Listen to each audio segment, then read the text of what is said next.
All right, we are recording. Welcome to Dead Headspace. You can find us on iTunes, Spotify, Stitcher, and all other major platforms, which now includes Ghana, India's largest streaming service. I'm your host, Patrick R. McDonough, joined always by my co-host, Brennan LaFaro. Say hi, Brennan. Hey, everybody. And we have a special guest today. He is one that had his debut novel published through the iconic publisher Pulp Horror, Zebra Books. Author Ronald Kelly. How's it going, Ron? It's going great. How y'all doing? Pretty good. No complaints. Um, you know what, man? I'm really curious. Our Yes. baseline question is what got you into horror? I would love to know what, and you can take this anyway from any point. What got you into horror? Well, actually, it started before I was even born. I've told this story before, but when my mom was pregnant with me, my father was overseas in Germany, so um, she rented a little house in a little town, and she was going up in the attic to put some stuff up in the attic, and found a whole big old tall stack of EC horror comics. Nice. Tales of the Crypt and Vault of Horror and all that like that. And she Hmm. brought them down and she read them the whole time that she was expecting me. So while some kids are being read Curious George and Dr. Seuss, she was giving me a diet of flesh eating zombies and monsters and stuff. So, but later on, when I was like 6 or 7, I watched the local creature feature and I think the when I was age 6, I saw the Preacher of the Black Lagoon, and that really did it for me. Just Mm. and then it progressed from there. In high school, um, about my junior year, I really wanted to be a comic book artist. So um, I had a fellow classmate, which is really weird because uh, his name is Lowell Cunningham. He created Men in Black. So Oh, we did comic books together. I did the drawing and he did the writing. And then I got to the point where I wanted to create my own comic books and comic book characters and stuff like that. And then in my senior year, I started actually writing just fiction. So that's where I got bit by the writing bug is in senior year of high school. So that's really interesting. Go ahead, Brennan. So I was gonna say, it sounds like you were brought up. Well, it doesn't sound like you were brought up on a steady diet of horror. You straight out said you were brought up on a steady diet of horror. Um, so is that kind of what you sought to write right off the bat, or did you have other avenues you wanted to explore? actually, I wanted to be a Western writer at the beginning because I read a lot of Louis L'Amour and Western books and stuff like that, and so I really wanted to get into that, but the Western market was so narrow when I started writing. My agent never could get me in, so I just turned to my next love, horror, and I wrote a few short stories and submitted them to the small press magazines back in the mid '80s, Hmm. and just it took off. It seemed like everybody was kind of hungry for some Southern horror because you have your main horror with King, and then you had like New England horror with Charlie Grant, and I just kind of came along with something a little different and something new, so I started selling a lot of short stories to the little small press magazines, and and while I was working on novels on the side, trying to get that first novel going and everything. So I saw a term that I really like, Southern fried horror. yeah. That's Uh, awesome. Well, that's kind of something I coined when I came back and to writing in 2006. Hmm. Um, I started my own website, Hunter Goatley, who does Robert McCammon's website, Right, right. put mine together, and he put that up on the banner, and I said, yeah, well, let's go with that. It sounds good to me. So. That's great. Brennan, you got anything else before I go on to the next one? Yeah, I'm gonna jump like way ahead real quick, and then we can jump right back to where we are. But All right. with your kind of early interest in westerns, I feel like there's really a big, I don't know if market is the right word, but a lot of interest in westerns mixed with horror right now in kind of the indie community. Um, is that something you've written anything toward or are planning towards trying out? That it's funny you should say that because I just kind of made a deal with Thunderstorm Books. We're going to do. I Ooh. have a Western serial I'm going to do. It's going to be like 5 novels. And I actually got this idea back in the 90s and pitched it to Berkeley Books, and it came very close to being picked up by Berkeley Books. But they didn't think I could sustain like a monster a book. It's like the premise is um, this guy is chasing after a band of outlaw vampires, and they kill him. But an old mojo man, Cajun mojo man, finds him and uh, brings him back as a zombie gunfighter. So um, him and the mojo guy, mojo man um, pursued the vampires across the west, and like every book was going to have them battling a different kind of monster, like werewolves and ghosts and stuff like that. And so this book, it's going to be called Deadeye. So there's going to be 5 volumes, and each volume is going to have like 3 different creatures that they encounter along the way. So You I'm looking got forward to doing that. you got me sold in. Yeah, And and it's gonna be Thunderstorm's 5 books over 3 years. So and that gives Okay. me time Thunderstorm's to doing really. all 5 of those? What's that? That's awesome. I said, and Thunderstorm's doing all 5 of those? Yeah, and They then are then I'm sure I'll have find another publisher to do like the paperbacks and ebooks and stuff. yeah. Yeah. From an outsider's perspective, they seem like a really, really cool publisher to work with. Hmm. And I know you've done a couple things with them in the past few years or so. Yeah, I've actually done about 15 books with them. So Oh, that's more than a couple. Okay. they republished all the Zebra books in hardcover under the Central Ronald Kelly collection. Mm. Hmm. So that was pretty cool. Alex McVeigh did all the covers for that. He does most of my covers, and Zach McCain does a lot of my covers too. So, Okay. Well, so whenever I do, do a book or something, I've got like my guys on the side to help me. mm. I come up with the covers, and they paint them, and they design the covers, and we go from there. So it's very different from when I wrote for Zebra, because there you didn't really have any say so at all about what you know, but how it was marketed or how it was presented or anything like that. How did you get involved with them? What did they notice your short stories? Because you were writing for it. Correct me if I'm wrong. 7 years or so before publishing short stories. Yeah, probably. Yeah, I think my first short story was published in 1986, Oh, okay. All right. Off by 3. I'm bad at math. but my first novel was published in 1990. So yeah, that was about four years. 4 years. So how do you get involved with Zebra? Because that was and I know that there's newer listeners, newer readers that don't know who Zebra is, and if you want to maybe throw down a history lesson, I'd love to hear it in your words.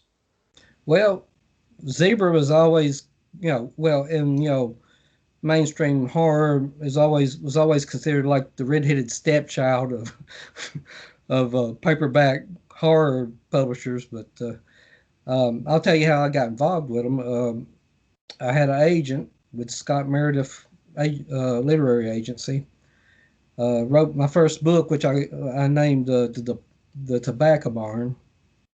It was loosely based on my mother's psychic experiences as a child. She actually had a gift of second sight. A lot of people don't believe in that, but I grew up seeing her predict deaths, and it really tore her up. I mean, she really wanted to go and tell him you're going to die in a week, and and she just couldn't, because she didn't.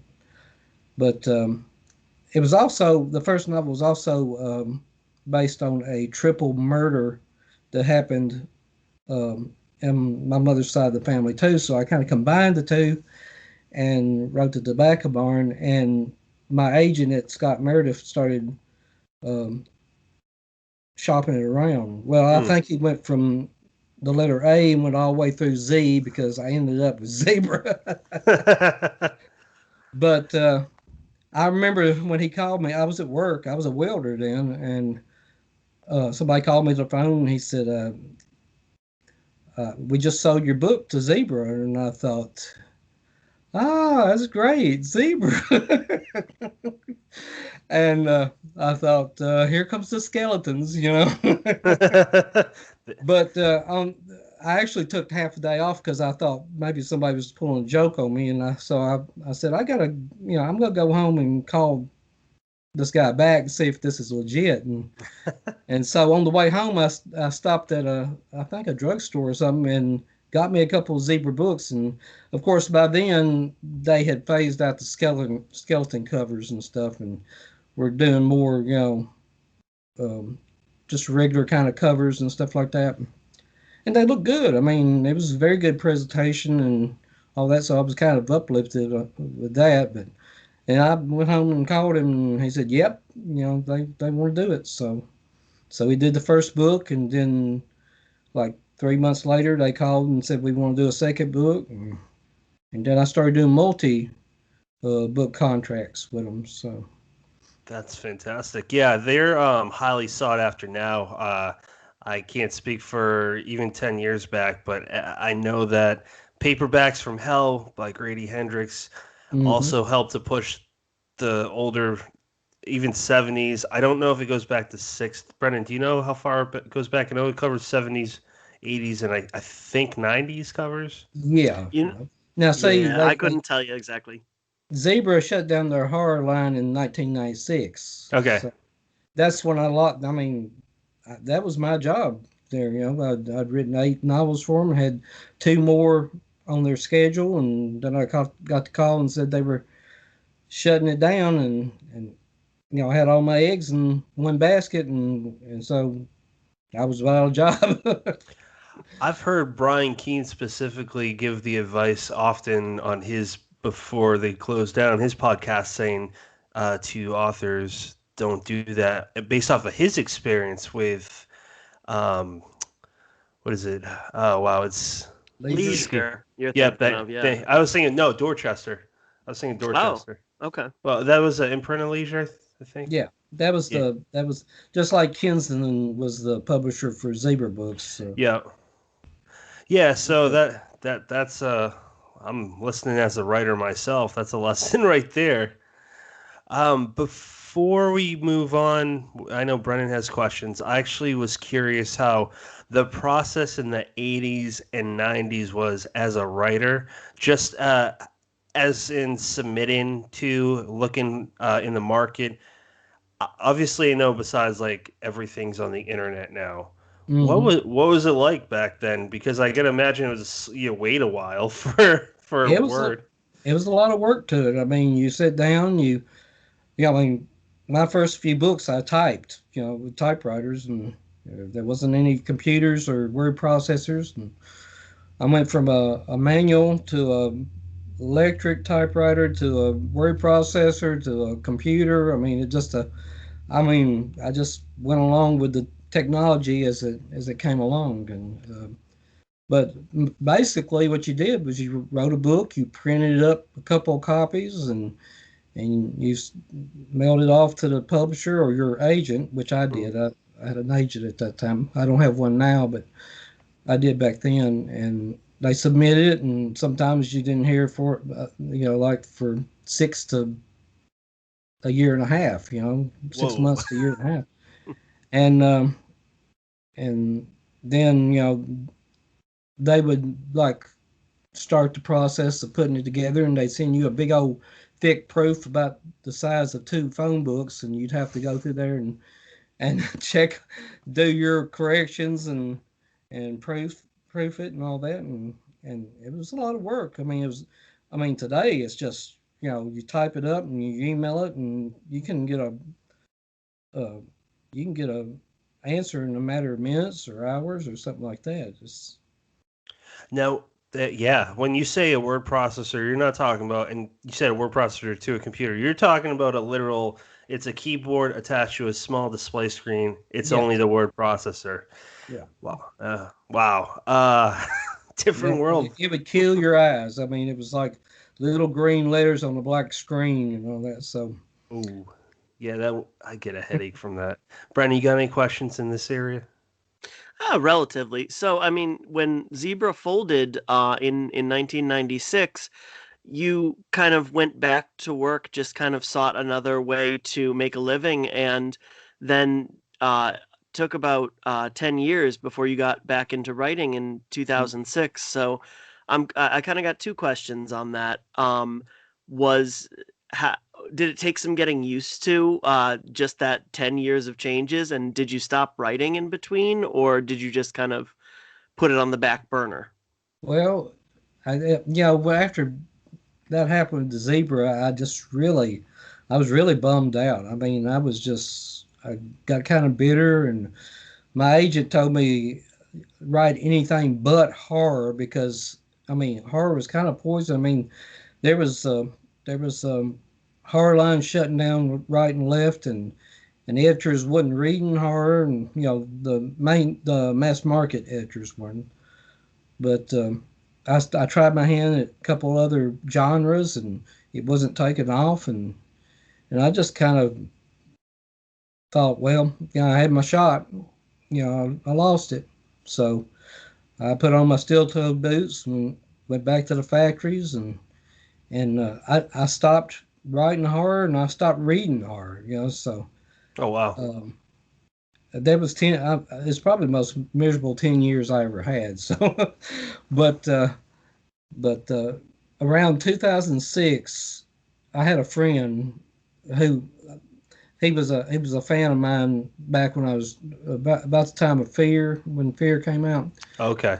and he said, you need to go back to writing, you need to go back to the horror genre, and I said, I'm not interested in that anymore, and all that. And he'd go to conventions, and he brought me a bunch of books back from a convention, a bunch of Brian Keene books, a bunch of Brian Smith books, and James Newman, and they were all signed to me, and they all seemed to know who I was, So, like Brian Keene said, you were a big inspiration and all that, and I thought, really, you know, but because there was one thing about writing for Zebra, it was a very isolated uh, process. It's not like today where you have contact with your readers or fellow writers. It was just, I mean, you were isolated. I mean, you you remember seeing those pictures of the monks sitting in their little cubicles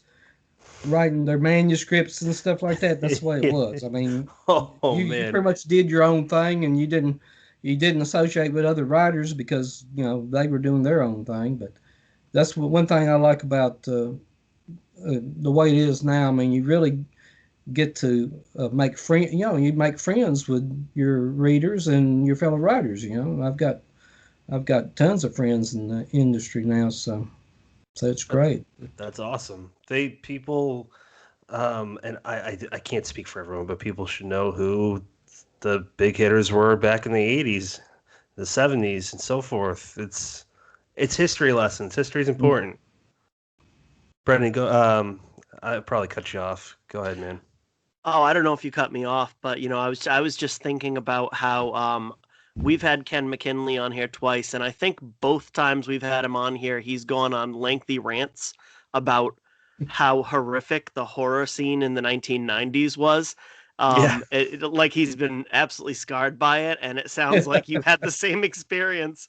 It just went so far downhill that it killed poor Yeah. Zebra and caused you to have to, walk away from doing something that you really loved. And I guess I wonder, did it take that kind of break for you to discover how much you really loved it, or did you miss it right away?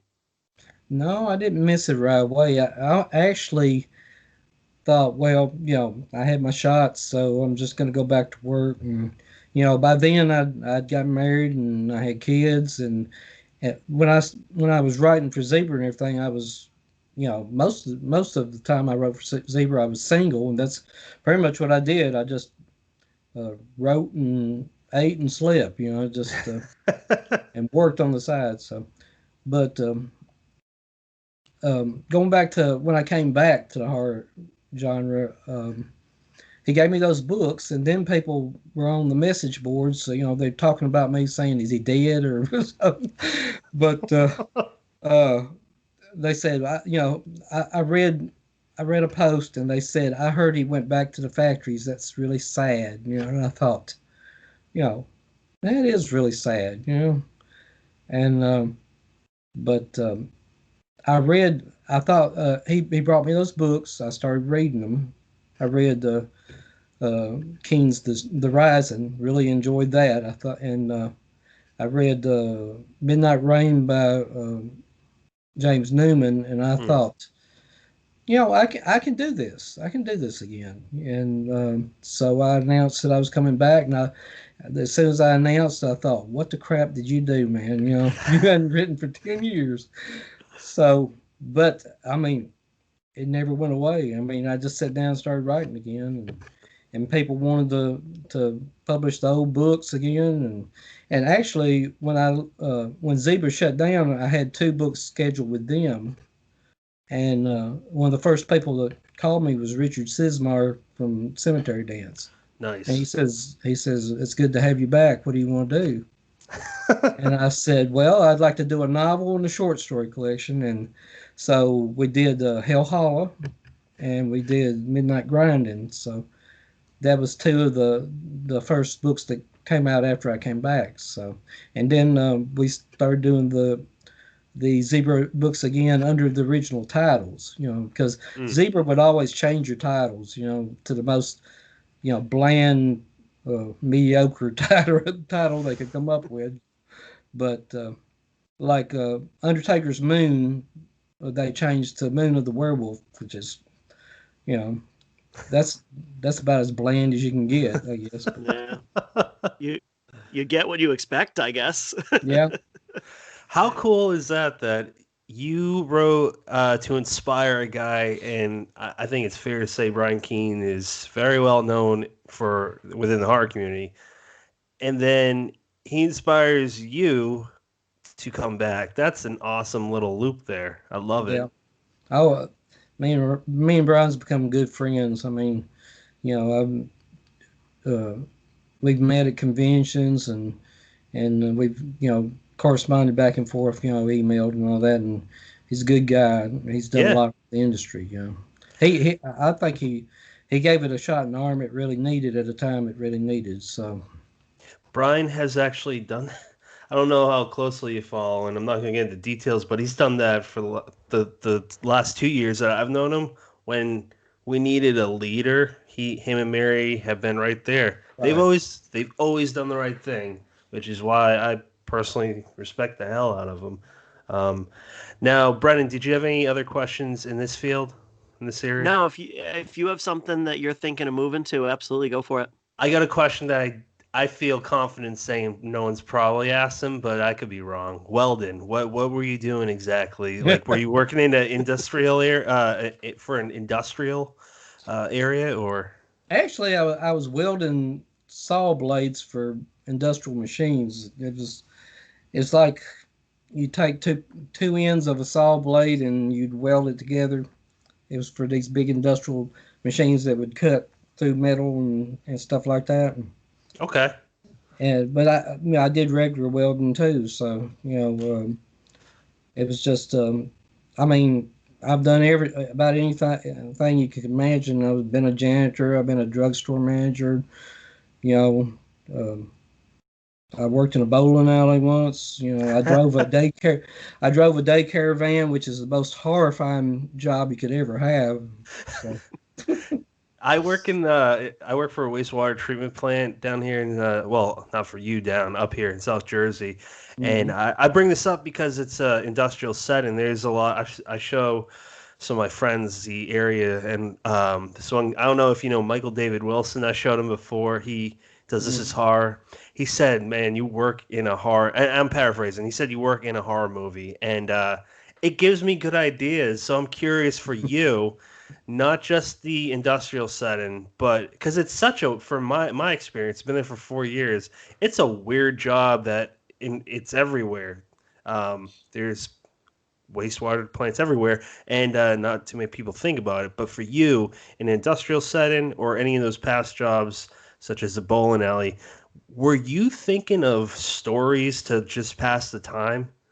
Yeah, I mean, when you work a job like that, it kind of frees up your mind to create. I mean, I used to carry around a little notebook in my pocket and jot down ideas while I'm working or something like that, and I'd Mm. open up my wallet when I got home and they'd all fall on the floor. So I think I still got a ton of them laying around.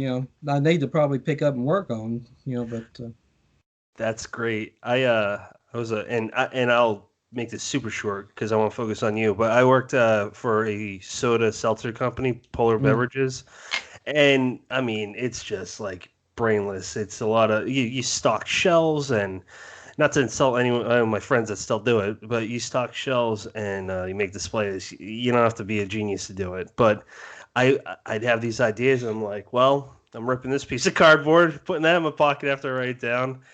I think I've noticed that with writers that like we can't shut that off.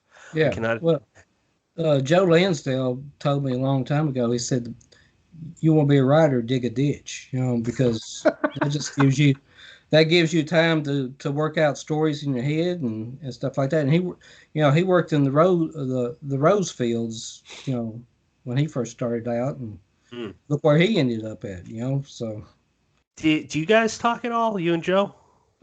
not as much as we used to. When I was a young green, green wet behind the ear writer, I would actually call him up and ask advice and stuff, and he was very gracious enough to talk to me about the industry and give me some advice and stuff like that. And we've met over the years at conventions and stuff.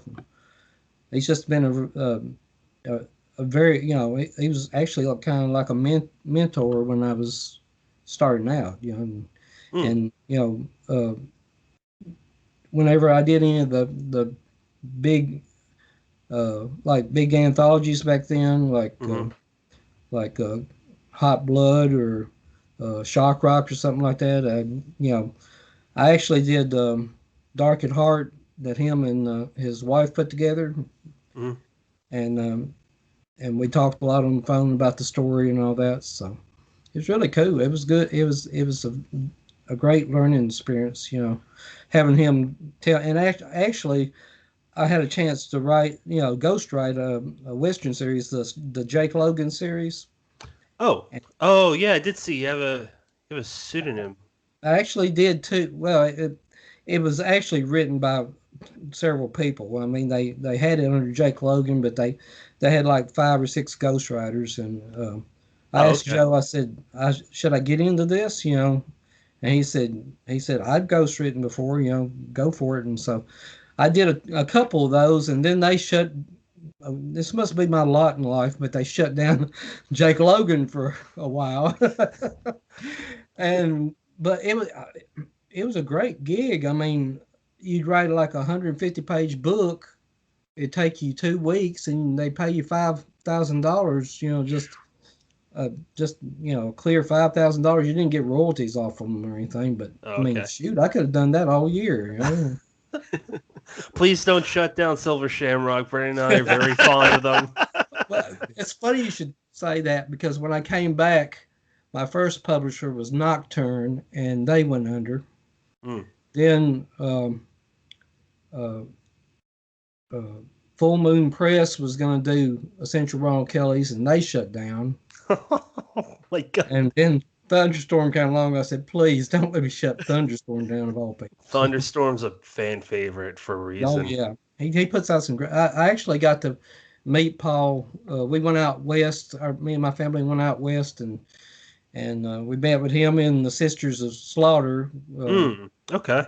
which I actually edited their first short story because Which one? Melissa's. It was which one was that? It was the one about the. It was like a island out in the sea or something like that. Hmm. But actually, Melissa's husband said, "My wife and her sister saying about writing. Could you read some of theirs?" And I said, "Sure, yeah, send it to me." And then we started corresponding together. And I mean, we call each other cuz because it's like we're cousins. So I love those ladies. They're really and they're really writing some good stuff. So I They actually are. had I'll back that. I had a note because I talk to Michelle every now and then, and mm, she specifically said, "Tell Ron how much her and Melissa love and appreciate you." So passing that along. So you met them through Melissa's husband? yeah, Chris Layson, yeah. Do you guys work? Did you guys work together? No, actually, he was like a fan of mine a long time before actually knew the girls. But um, he would buy books direct from me, and I'd sign them. Usually, when I sign a book for somebody, I do some artwork in it because Hmm. I used to want to be a comic book artist, so I do Yep, some artwork on it, and anybody who buys a book from me gets some arcade artwork on the title page. So, that's awesome. so he'd been buying books from me for years, and then he said, my wife and her sister's thinking about writing, and I said, well, great, and I, so it just went from there. I mean, I'm really proud of them. They're putting out some good stuff, and they're great ladies. I fully agree with that. I've read was it Isolation was the latest novel that I read by them, and is a Mhm. ghost story. I thought it was fantastic. I That read. might be it. That might have been what it was. So, Yeah, Oh, because okay. if I remember, I think that was an older one that they ended up republishing as a right. novella last Oh, October. that has to be it. You said the same Yeah, Yeah. title. Okay. Yeah, I'm pretty sure that's what it was. I really enjoyed that, and all the stories, short stories I've read by them. It's just they're so cool. They're just very down to earth. And they had this story where they were saying they had these T-shirts where his sisters were slaughtered, and some people were saying, "Oh, I saw them in concert in the '80s," and they just go with it because that is a heavy metal band name if I've ever heard one. No Now, question. actually, when I wrote my zombie novel, The Buzzard Zone, Hmm. they're actually characters in that book. I have James Newman and his family in that book, and I have Michelle and Melissa in that book, and they're pretty good. I mean, they're That's not like cameo uh, appearances. I mean, I actually thought I was going to write a second book to that, but it seems like people are getting kind of tired of zombies, so that book didn't sell as good as I'd hoped. So, right. I found that one more thing on the point of people writing in other people. I've done it with my stories. I know Brennan has, and me and him were writing in this. Do you know? Have you heard of Alan Baxter by any chance? Australian author. uh, I might have.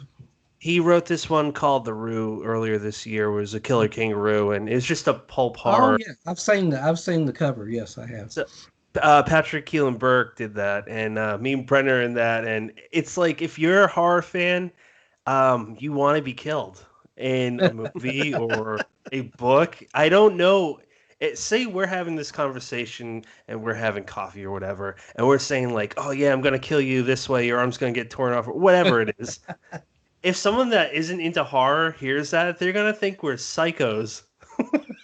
Well, And who's to actually, say we're not?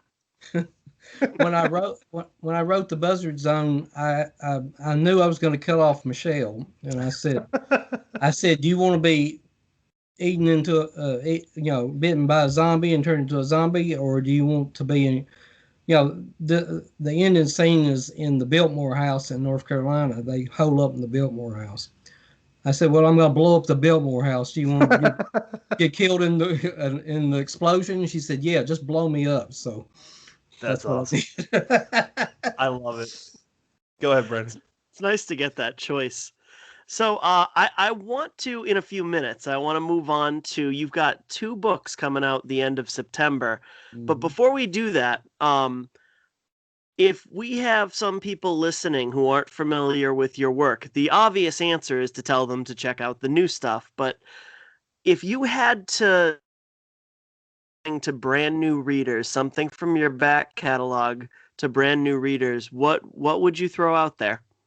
Fear. They need to. Fear was my. Everybody wants to do like the Magnus Opus, kind of book of the, you know, Fear just that was my book. I mean, I had like several printings of that with Zebra, and then they brought it back out under Pinnacle in 2000. That book just, I don't know where I got the idea for that book, but when it hit, that was the easiest book I ever wrote.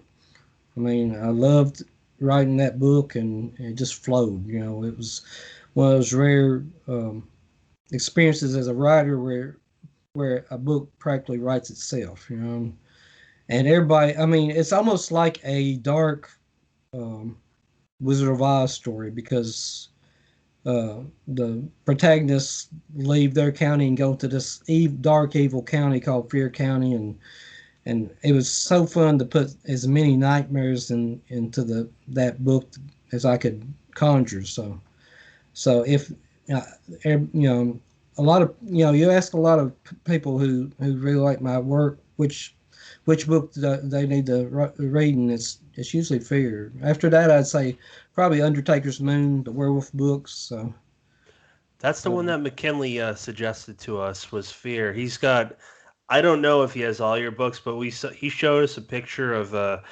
his, I'm just gonna call it a library at his home, and he's got so many horror paperbacks, and there's just a section for you that he showed us, and the one cover, I know there's a few, but the one cover of Fear that I really like is the one with the cocoons. I don't know who that was. That Zebra. that was Zebra. Yeah, Zebra came up with that.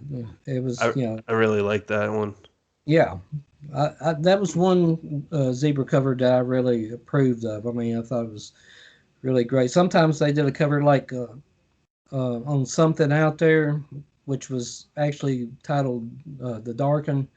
They put this green lizard thing coming over the top of the mountain. And I thought that's not my book, So, Yeah, but I saw that. sometimes I think they would give the artist like a little germ of what your book is about, and they just kind of do a cover, and Zebra say, "Okay, that looks good to me," So Close enough. Now, as soon as you said, it's kind of your version of a Dark Wizard of Oz, you had my attention, but I know Patrick is probably online trying to find a copy. That seems so up your alley, man. It's probably on its way to your house right now. Wizard of Oz, Alice in Wonderland, they're classics. They're just so. I mean, like you could say, what if there's a horror version? But if I were to be pulled in either world, I'd be freaking out. So that's a little bit horror oriented to me. Absolutely. So let's talk about the first book you have coming out in September. So the 25th, which is actually a couple days before this airs, you have the Halloween store coming out.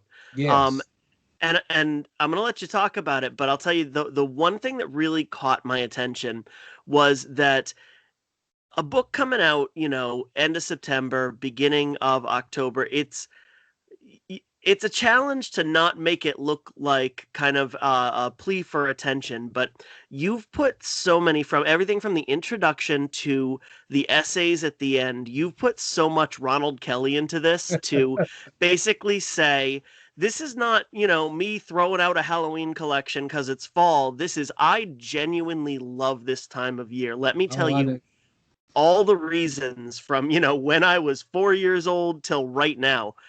So tell us a little bit about how that book came together.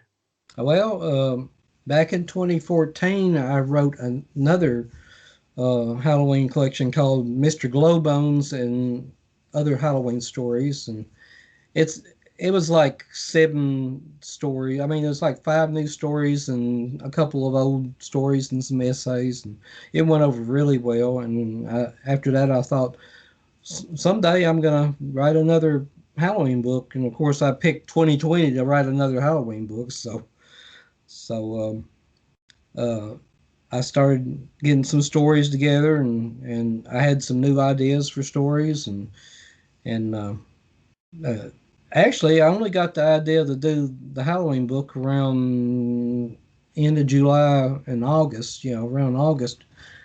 And, I really started working on it hard, and I got Zach McCain to do the cover. It was a wonderful cover he came up with. And it's based on one of the stories in there. So I got in touch with Crossroad, and they said, "Yeah, let's do the paperback and the ebook." And they're really good to work with, and they're really fast to work with. So, um, and actually, people's already getting the paperback now because the other day I went to work and there was one sitting laying on my desk. Is the first one of it. Say that's the way it is with writers. People see your books before you see them. So that's kind of a sad thing. But yeah, I mean, so far, I mean, been getting a lot of response, and people seem to be receptive to it. I mean, I think people are really hungry for something just traditional, in this year because it's been such a screwed up year, and everybody wants to kind of get back to like traditional, basic kind of fun stuff, and that's what I wanted to do when I wrote it. I wanted to have fun, and I wanted the people who read it to have fun too. So Yeah, and I think you hit the nail on the head. Is we're all looking for a little bit of normalcy, and reading about your kind of description of going into the store, and there's a bin of the rubber masks, the like coveted rubber masks, the high end stuff, and trying them on, even though your mom would kill you because they're definitely covered in germs. Can you imagine nowadays trying them all on? I mean, you probably have a stroke if you did that.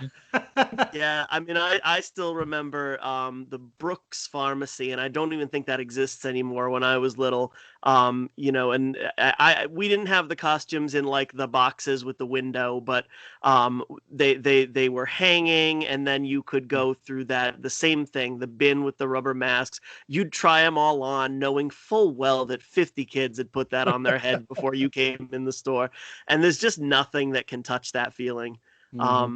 So I mean that made me smile, and it kind of reached for that little sense of normalcy. I don't know if I'm going to be able to send my kids out safely this year or not, but hey, at least I felt good for 5 minutes. And in that book, I have to say my favorite, and it's a longer one. It's got to be, I would think, at least novelette length, is Pretty Little Lanterns. I thought that was such a cool story.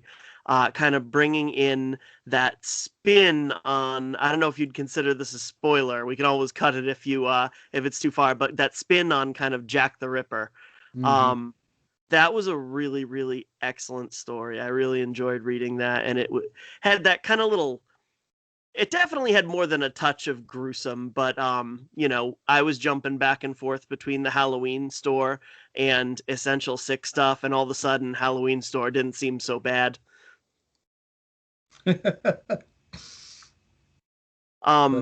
So let's talk about Essential Six stuff.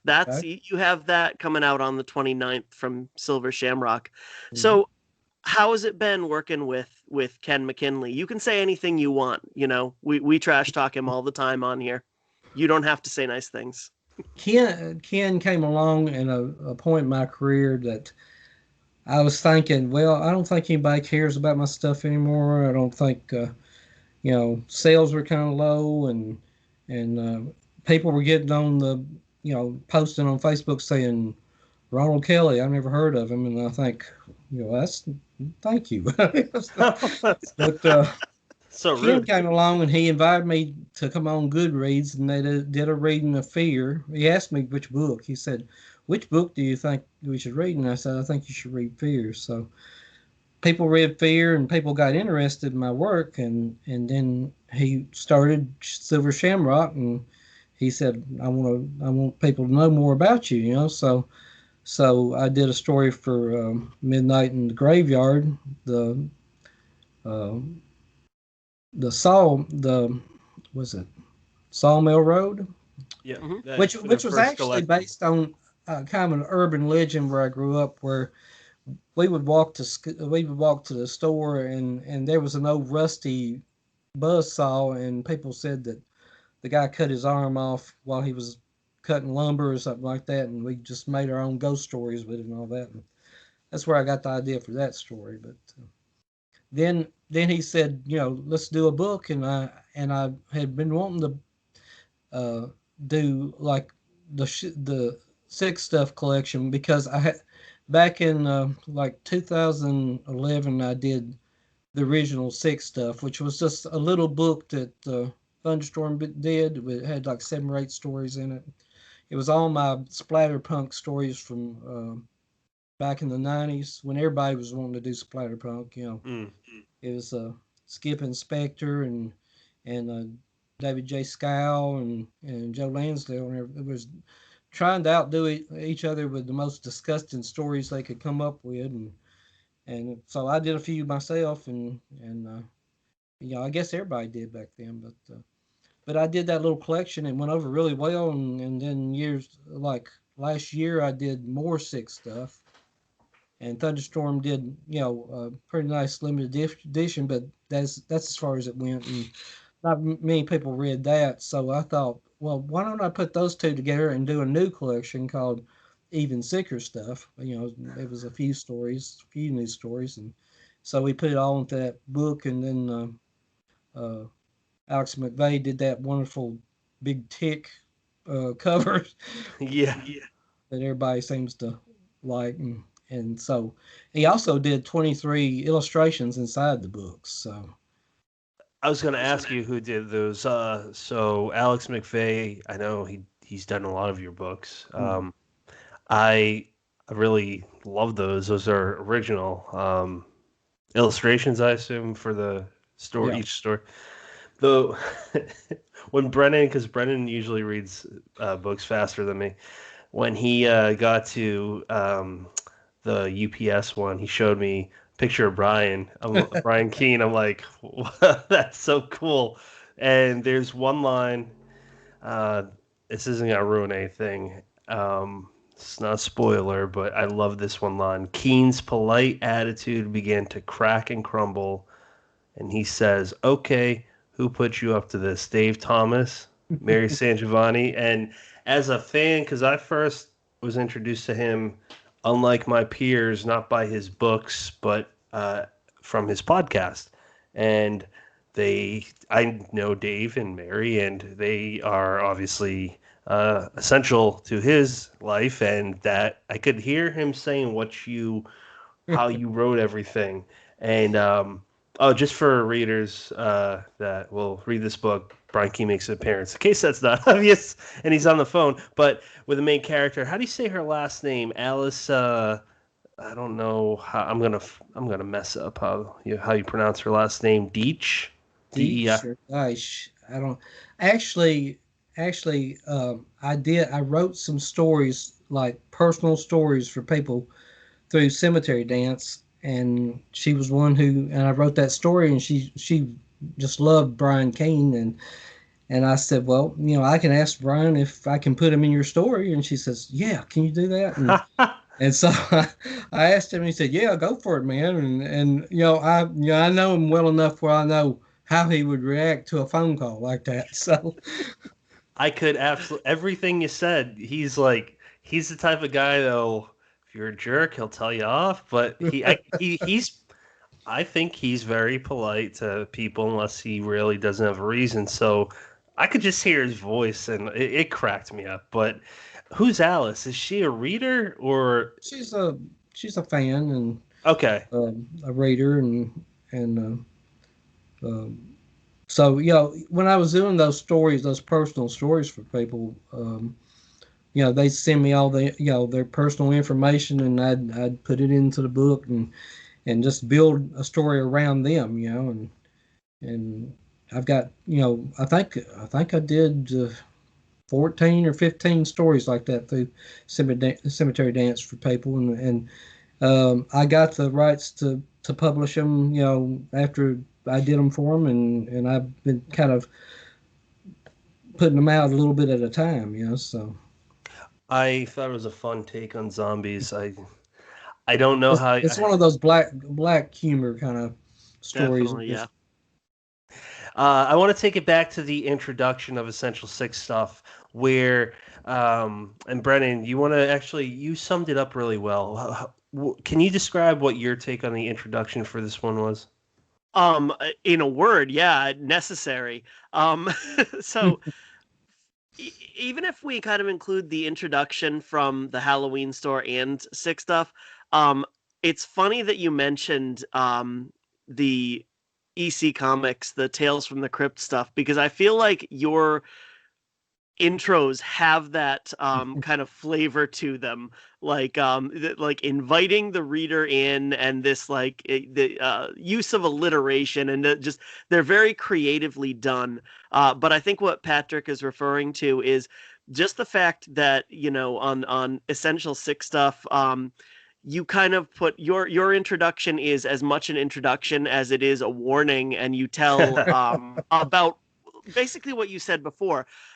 A lot of these were written in a period in the 90s where me and these other people were basically trying to one up each other, see who could write the most horrifying, nasty, gory thing. And you kind of need it because, as soon as you dive into Diary, without that little warning, if you just start on that story, you're going to be like, oh my gosh, what have I gotten myself into? Who is this Ronald Kelly guy? That story was originally published in Cemetery Dance #3, the magazine. Mm-hmm. And you're talking about the 80s then, right? Yes. Well, it was early 90s, I thought. Or 90s, okay. It might have been the late 80s.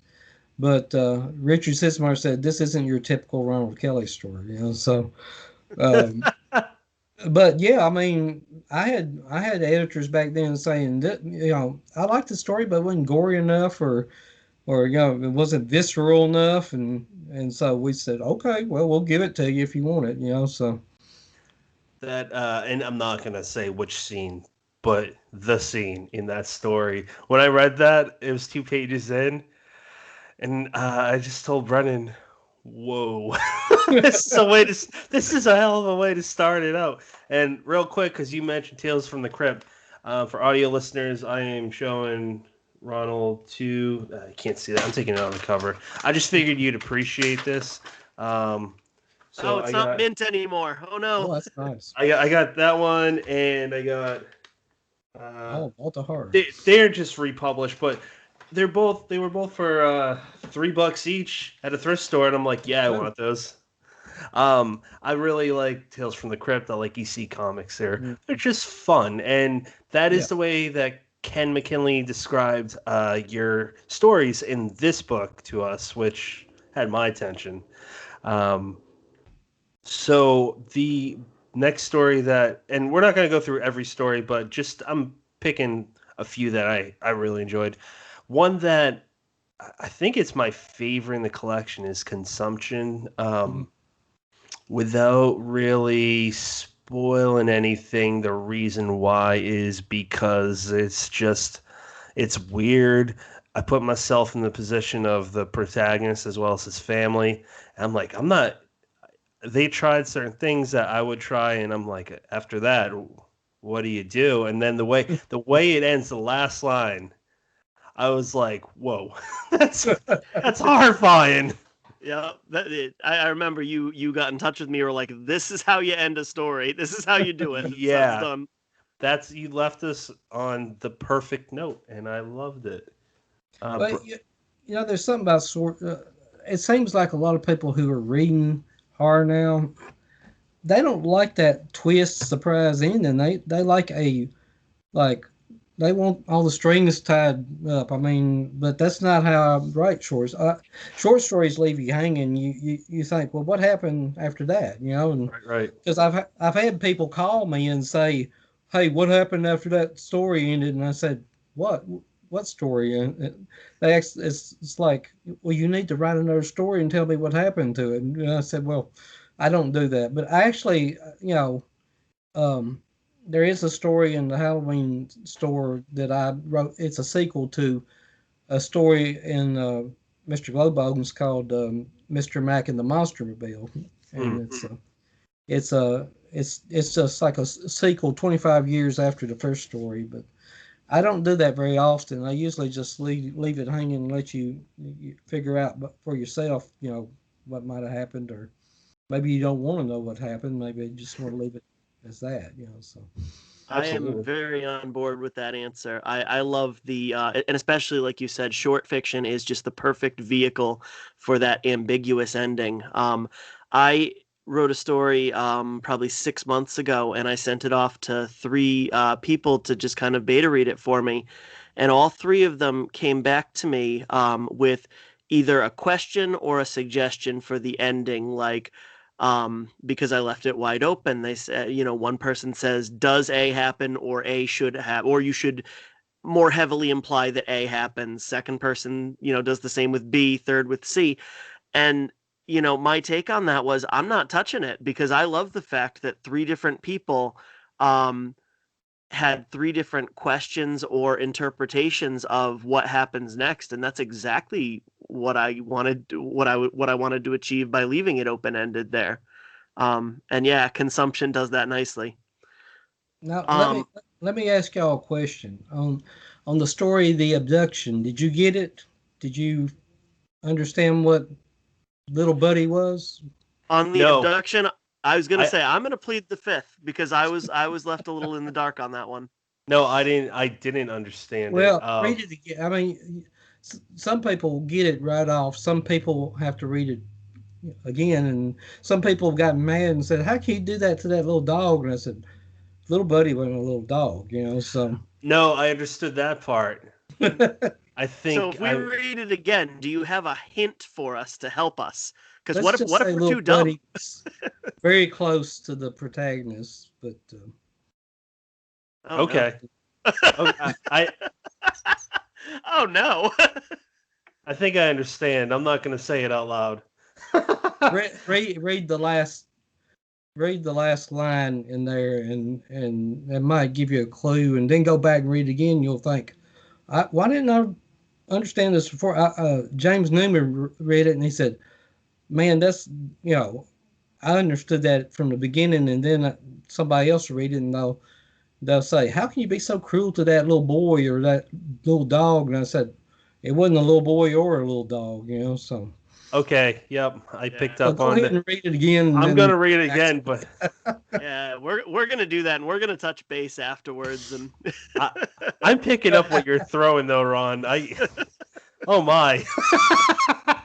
um, there's one that I'm so curious to know. Mojo Mama, the last of the first section. hmm Could, this won't spoil anything. I took a screenshot because I got the Moby of it. Is it okay with you if I read just like two sentences? Sure. Yeah, Because go ahead. this sums it up real nice in my eyes. Trevor stuck his hand into the crackling flames of the fireplace. Instantly, the larva sizzled and popped, and the exposed meat of his failing flesh turned black with I'm gonna mess this up. Cauterization, but only temporarily. Like the way you know what you're doing, obviously. Like you're the way you describe certain scenes, you kind of got this. I think if on the spot, if I wrote it out and edited what I was gonna say, it'd probably sound a lot smarter. But saying it on the spot, I would describe from what I've read so far, you're a Southern gentleman that will make you shit your pants and your flesh will run away. You know, that story, I wrote that story back in the 90s, and I totally lost it the 10 years that I was not writing. Hmm. I couldn't. So I thought, well, I'm going to sit down and write it again,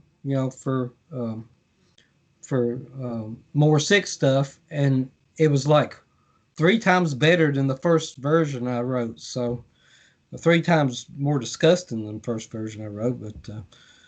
Um, The but so that bathtub I scene. rarely do that. Sometimes I'll lose track of a story or something, and then I actually lost a whole most like 3/4 of a novel in a computer crash and that I Oh, was doing for Cemetery Dance, and I still haven't got the guts to sit down and write it again because I mean I just don't know if I could do it justice. I might do it better than I did before, but so yeah. far I just hadn't got the inclination to sit down and write it again. But So I need to because I owe it to them. So that would be great. More Kelly would be not a bad thing at all. But was that based off of some story from the past, like a Southern tale that involved the characters? well, not really. I mean, I was always heavily interested in the Civil War and all that. I mean, I had family who fought on both sides, you Hmm. know, the North and the South, and my grandmother, she's the one who made me into what I am now. Because when I was a kid, I'd sit down and she'd tell me all these stories about family history and the Civil War and ghost stories and really weird people and when I started writing, I started drawing off that. I Hmm. started like there's several stories that like Miss Abigail's delicate condition. She told me that story. I mean, except for the end. I mean, I made the end a little twist to it, but actually it was like a real medical case that happened, and after she told me, I kind of Googled it and kind of located it, and so a lot of what she told me was based in truth, but I don't know how much it was. But she embellished a little bit, like like we do when we write and all that. But but yeah, she got me interested in history. I've written things during the Civil War and the Great Depression and 1940s. The fears set in the 1940s right after World War II, and just listening to her tell me stories, I could always immerse myself in that time period and write convincingly.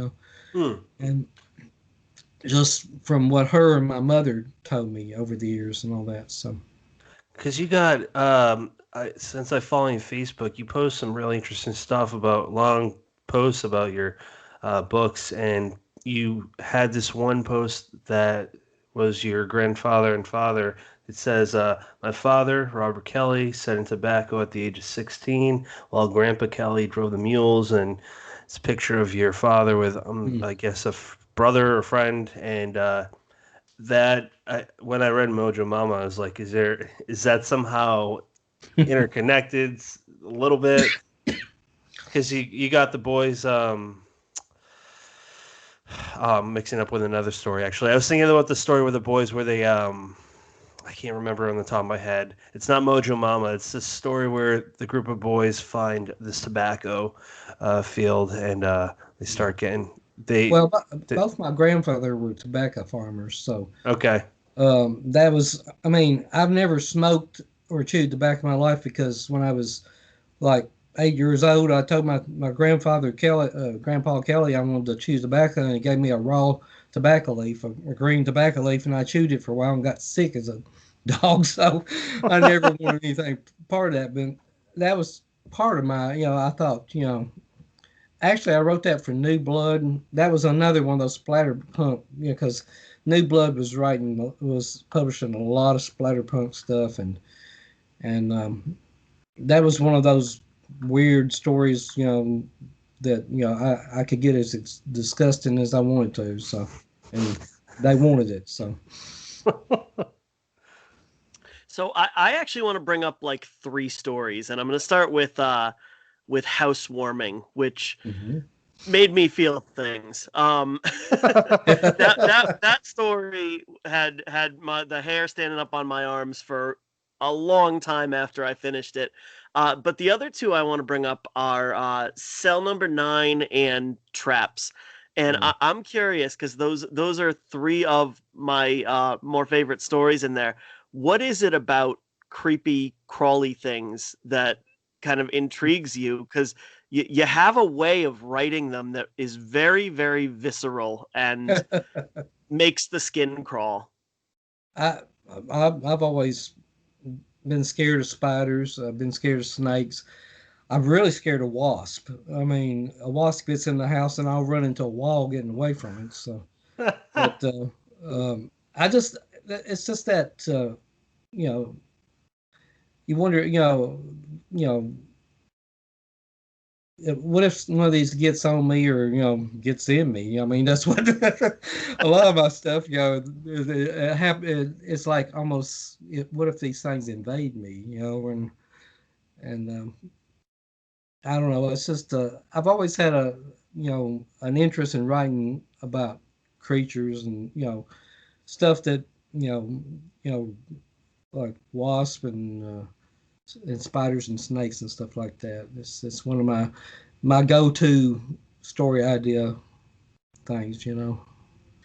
With traps especially, it the way I read it, there was so much build up in it, almost like I can almost picture you writing it just waiting for the bad stuff to happen, almost anxious to kind of cast somebody into this situation where all this terrible stuff is going to be done to them. And I could imagine that being kind of well, I don't want it to happen to me, so this is how I'm going to work that out. Maybe I was thinking about some other people too when I made that happen. That's almost your duty as a writer to instead of physically getting retribution on people or in any other way, shape, or form, basically, well, you're really, ruining my day. So wait till you see what I'm going to do to you. Yeah, I have a werewolf rip your lungs out, real quick. So give me a bad day. So exactly. So I'd like to, unless Brent, you want to talk about two more stories? The other ones I would like to bring up, and Pins and Needles was another one that stuck with me, and it was again almost in a very different way, kind of that same visceral sense I got from Housewarming. There's a lot of description in that story, and it's not necessarily your typical what I guess I expect from splatterpunk of just bad things happening in graphic ways. You In my mind, you took your time with that one. You wanted the audience to feel it. And in my opinion, you pulled it off with flying colors. That's a hard story to read. That's a very difficult story to read. Several people's told me, I had to stop for a while during the middle of that story, especially after the cake part, kind of, Yeah. And that's another old story. I mean, that wasn't something I've written recently. I mean, I wrote that in 1987, 89, 88 or something like that, and that people wanted that kind of story back then, and I might have. I think I embellished it a little bit. Sometimes I'll bring a story back, an old story, and I'll kind of put a little extra, like housewarming. They didn't, the tiny little spiders that was going down into his bladder. That was kind of that's something I added recently. So that made me tingle. It did.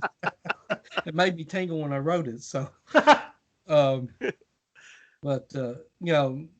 I guess some people will say, well, why did you mess with your own work? Well, I think writing's a learning experience. I mean, if you can improve it as you go, with different printings, I think you should do that.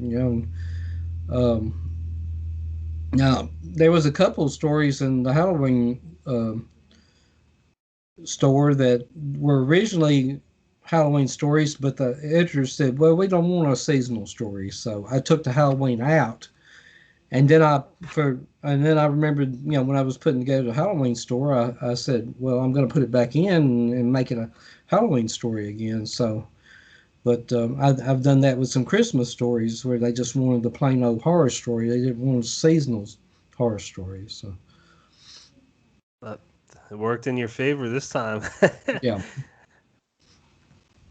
Brennan, anything else on your end, sir? No, see, now we're in the danger now of doing exactly what we said we weren't going to do and going through it story by story. I had a couple more I wrote down, said I loved this one. I loved this one. That's gross. Let's but no, unless you have another one you want to bring up, you can feel free to move it. Okay, Alex McVeigh, just real quick to run down just a few notable clients that he's had. He's worked with authors such as Stephen King, Brian Keene, Joe Lansdale, Peter Straub, Joe Hill, companies such as Harley Davidson, film companies such as New Line Cinema, a whole slew of publishers, role-playing games, and a few musicians and albums. So Alex McVeigh has been around, and I can't find a single picture of him. I'm friends with him on Facebook, and I don't think he has any on those either. He's just got all his awesome artwork. But this guy's the real deal. He's awesome. I've checked out the things that I could find of him online. I mean that tick on your cover for the Essential Six stuff, the front and back. I didn't know the back page. I've only seen the cover up until recently, which I guess that's when the back cover was released publicly, and it's just so cool. It's so weird. And was that your idea, or do you just give Alex? I usually come up with the ideas for my, I give Alex or Zach McCain like I'd like to see this on the cover. I've gotten to that point where I can do that, and that's really nice that when you get to the point where you have a lot of control over what how it's presented and stuff like that. But the first time I knew of Alex is when I came back and they wanted to do Undertaker's Moon, and he did that famous blue werewolf cover for me, which we didn't get to do for years because I kept putting publishers out of business. But we finally did it, and I mean that's about the best werewolf painting. It's frightening. It's frightening. And plus, when I do my books, I like real art on them. I don't like photo-based, covers. You see all these horror covers now that don't really look like horror covers. They're really mainstream, and you really don't. But I like for them to jump out and bite you. When you pick up the book. So yeah. Yeah, I'm right there with you as far as that goes. So, is Alex kind of your go-to guy from here on out? Yeah. Him and Zach both. I mean, I can go to them and say, "Will you do this cover for me?" And they're on board almost immediately. And we do a lot of back and forth. They'll send me sketches and we'll go through it. And I mean, on my website, go to ronaldkelly.com and pull up Alex McVeigh's werewolf.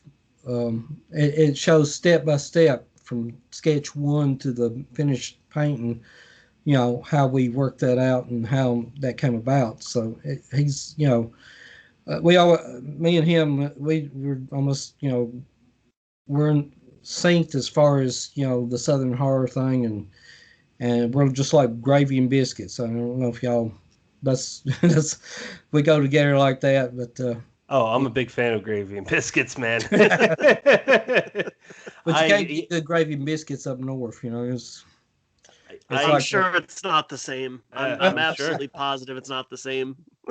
Now, yeah, or sweet tea, either one. So. Definitely not the same. That is how I feel about seafood, because I moved out of New England 5 years ago, and I'm just kind of a snob with that stuff. I'll eat it down here, but at least you're on the ocean. I mean, it's not like you're getting seafood in like Iowa or something like that. That's true. Never been there. Now, Patrick, real quick before we move on, Ronald, you brought up something interesting about covers, about how you kind of prefer the illustrated covers versus something photographic. And that's something we've talked about on here before. And I think it's worth noting that smaller publishers, whether you call them small or independent, they seem to be doing such a nice job with covers. The ones that I think of when I think of the photographic ones that you're like, is this horror? Is this a thriller? What is this? Those are more like the mainstream published ones. And I feel like not only are smaller publishers doing that, doing well with the covers, but the content too. It seems like you can, granted your local Barnes and Noble or whatever, if they're even open, doesn't have much of a horror section, but what they do offer in there just kind of pales in comparison to the people, the kind of scale of people that we tend to talk to, that we interact with. There's so much good stuff coming out, and the general public isn't aware of it. And I think Silver Shamrock is, an excellent example. I know that your cover, obviously, because we've been talking about it for the last 5 minutes, was not a Keelan Burke, but everything that comes out of that press, when Ken announces he's going to put something up there, that he's going to unveil a cover, even before you see it, it's going to be a winner because it kind of encapsulates that idea, whether it's zebra, whether it's just something 80s-ish, that what you're getting before you even open the book up. So I mean, I think you're dead on. There's so many horror covers out there that you look at it and you're like, this is not going to terrify me. And if it is, you did a really awful job of marketing it. But there's so much good stuff out there too, and there's a lot of people that are writing really cool books that are putting the right covers on them as well. Yeah, and Ken's doing he has a great love for the genre, and you can tell that with his books. I mean everything he's put out is book top notch, and I mean it's just shows you that he's dedicated to the genre, and he's going to put out some good books, and so yeah, I'm encouraged by a lot of the presses, like Thunderstorm and Silver Shamrock, that they're putting out good books with good covers, and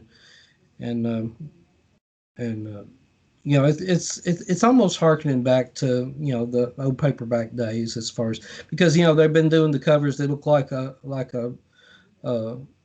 beat up old paperback cover and all that. Yeah, I've seen those before, and that's kind of cool. And I mean, I got plenty of those on my shelf right now, but they're my own. But really beat up, not just printed to look like it. Yeah. Yep. A newer one that's out.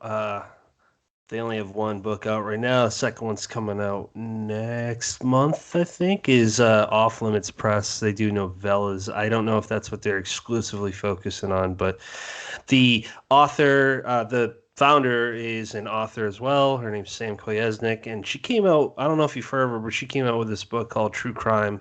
Came out in the beginning of this year. It's just, it's not extreme horror, but it's one of those books where I don't really know what field to put it in. I don't really think it should be put in one area, but it's very cool. I'm just making you aware that that's one worth noting. Mm-hmm. So I was curious, as far as, because we got off of the whole you've mentioned a few times how you do artwork and whatnot. You're wearing the Amazing Spider-Man shirt right now. I don't know if Jack Kirby was an illustrator for that line, but he's huge when you think of comic books for illustrators. He's one of the biggest ones. What was he someone that you looked up to? Was he an influence? Yeah, Steve Ditko started Spider-Man, and then several other. I mean, I grew up with comic books back in the 60s, I mean, from like 65 on to like the 90s and everything, before they got overly expensive and and got a little too adult for children. I mean, I would I would love. I've got a 12-year-old boy, and I'd love for him to read some comic books, but I got to look at them real close before I let him read them. You know, Yeah. so The because a lot of them are pretty suggestive now, and you know, yeah. a lot of adult matter, subject matter, and stuff like that. So Are you going to, or have you read like more appropriate horror books to your kids? Is that something that you're gonna try pursuing? Because I'm a new father, so I like the idea. If my boy would like to be into horror and we can read it together. I just took him to Spirit Halloween last week, and I stepped on. Do they have those? That's all over America, isn't it? Spirit Halloween, or is that just up here? It's a uh, Halloween store. well, we got several down here, but I don't. It might be a local thing. I have not Okay. traveled. Okay, I haven't been in your neck of the woods ever, so I don't. Well, it's a Halloween store. They got some really neat decorations, some animatronics that you can buy too, and they have these little pads where you can step on it and they like jump out and scare you. It's neat. You can buy them too. But I stepped on one. It was this old I guess a witch or an old hag or something, and my son, I was holding him, and he was just looking at like.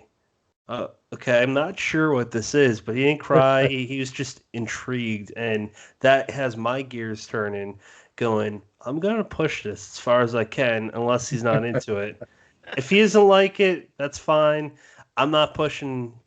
I'm like really easygoing about politics and religion and all that crap. Like I'm not like I'm not, overall, my son's going to be whatever he's going to be. But the Right. one thing I'm hoping he's into is horror and wanting to write like his dad one day. Now I'm curious, are you of that same mindset or do you approach differently? No, I am. Bubba, I mean, he's a voracious reader. I mean, he is several grade levels above, Oh, um, wow. and he's read all the Harry Potters. He's read all the Lord of the Rings and The Hobbit, and he's just recently got into like he read a book on the Bell Witch the other day, and some nonfiction, ghost story books and stuff like that. So he's getting interested in that, and he's starting to write a little bit too. I mean, Awesome. I mean, he's a big video. I mean, he plays Fallout all the time. He's playing Fallout 76 today, and you know, he's a very imaginative boy. He's high functioning autistic, and Mhm. um, his mind works on a different level than I understand him completely because Mhm. he's like a little mini me when I was that age, uh, but a lot of people don't understand him. He's highly intelligent, but he can't apply it in school. They expect him to go one direction, he goes a different direction. He works stuff out in his head, and they want him to work it out on paper, and so.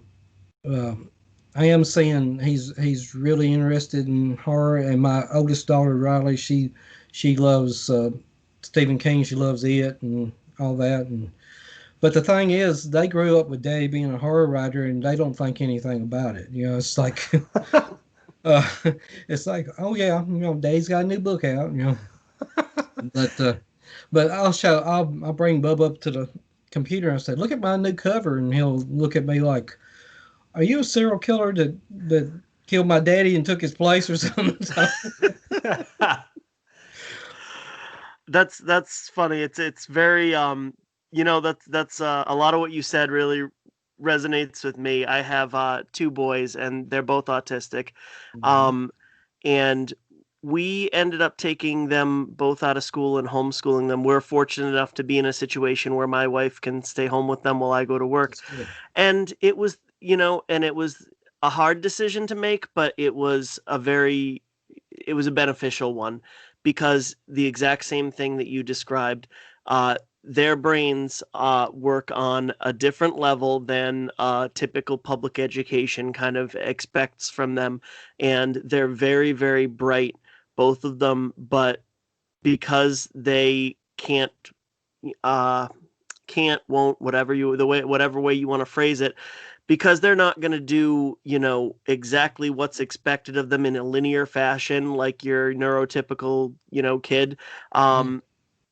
They're basically kind of labeled as, my older one was labeled as lazy because he couldn't do it and he would shut down.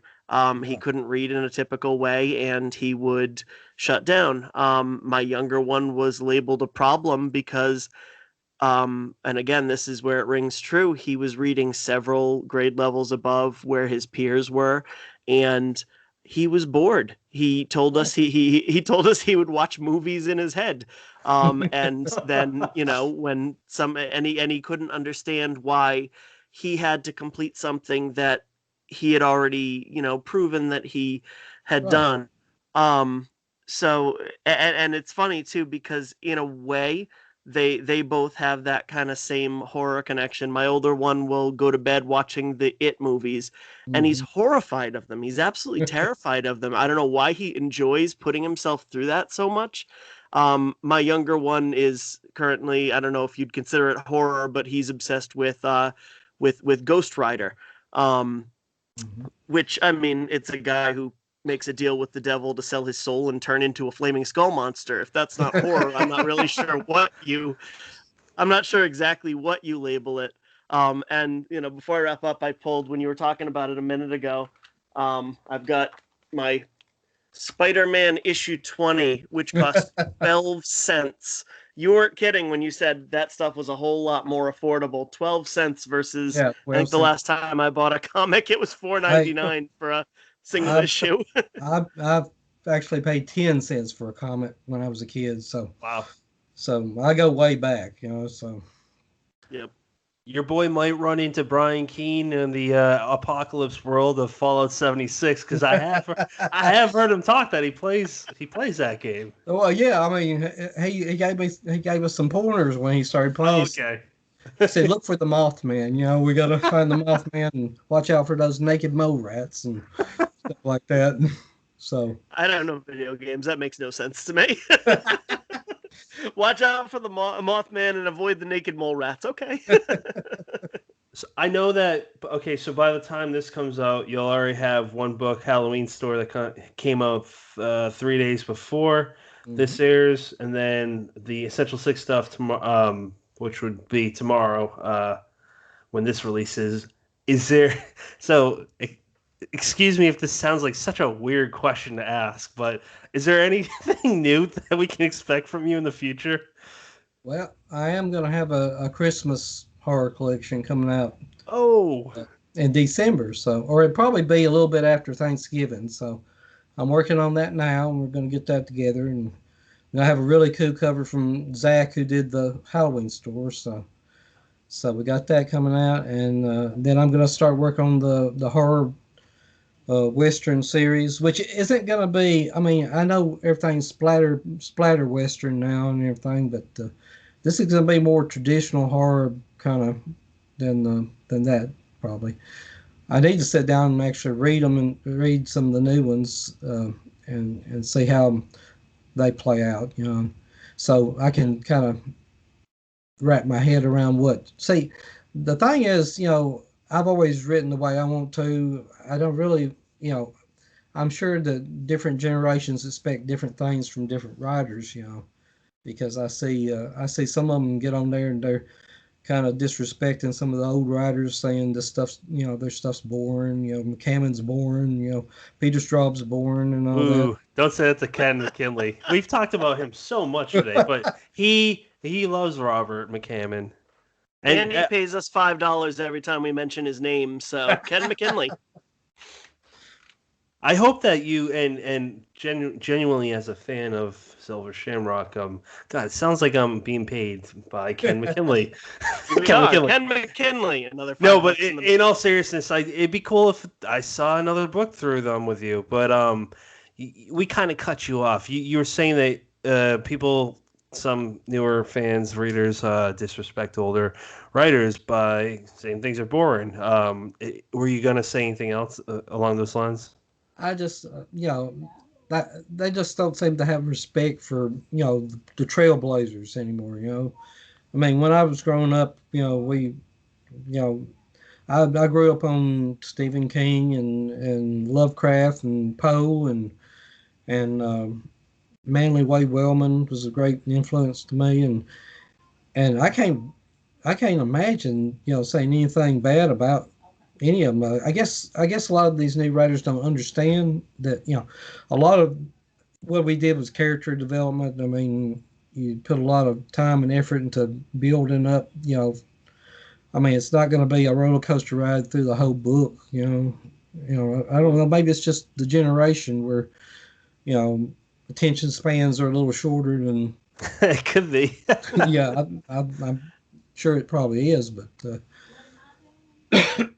You're absolutely Now, right. And like the novella, and even if you don't consider it a novella, but like that kind of 150 to 200 page book is kind of the go-to, kind of the sweet spot right now. It's not super common to, grab a book put out by a small indie horror publisher that goes above 250.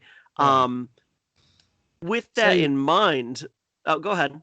when I wrote for Zebra, that was in their contract that you write a like between 400 and 500 page book. I mean, Mm. that was popular back then. The big door stopper books. I mean, everybody wanted to get their money worth, and I mean, they pay that, which they didn't pay very. They paid like $3.95, $4.95 for a book then.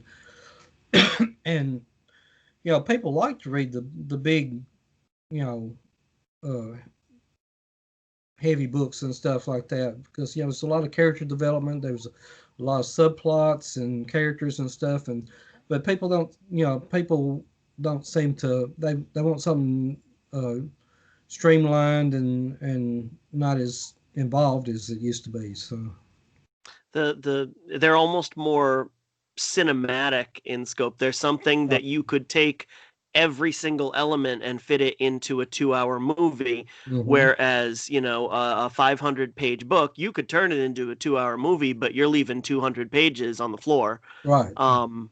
And I can appreciate both. I definitely can, but I'm always gonna have a soft spot for those things you could prop a door open with.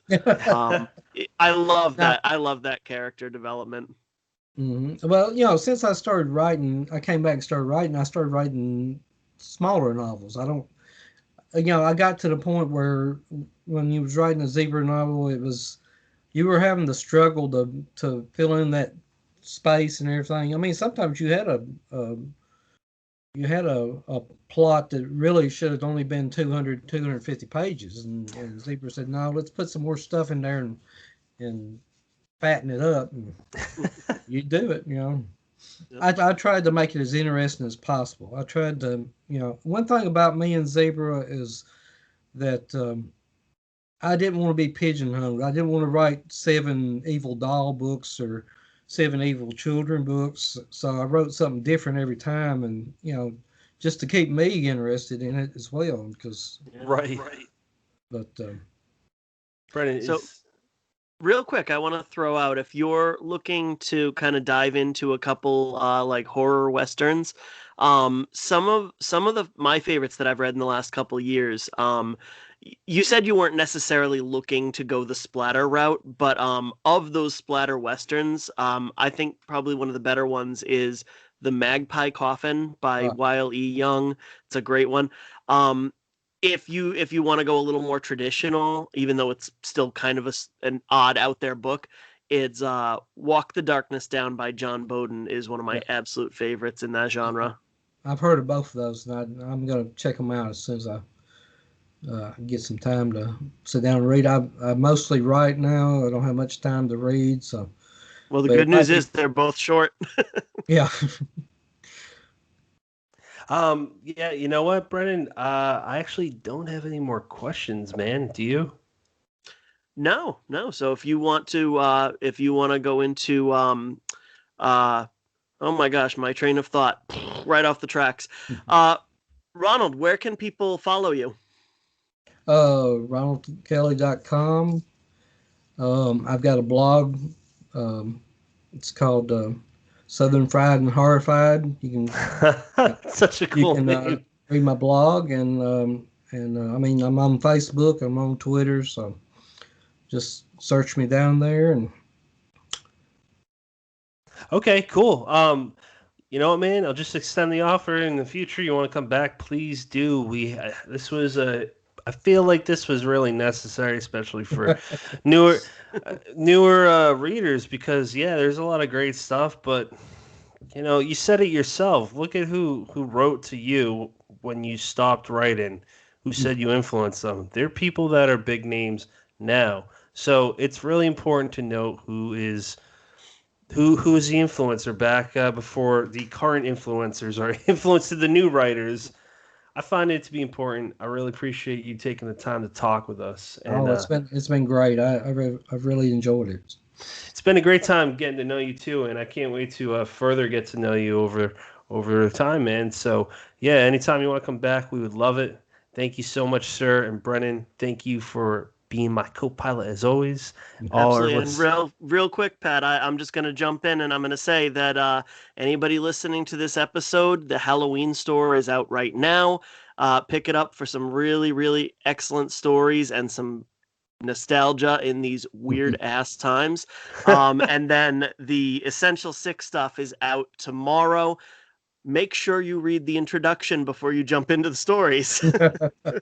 The first one entitled Diary. He'll knock your socks off within 2 pages.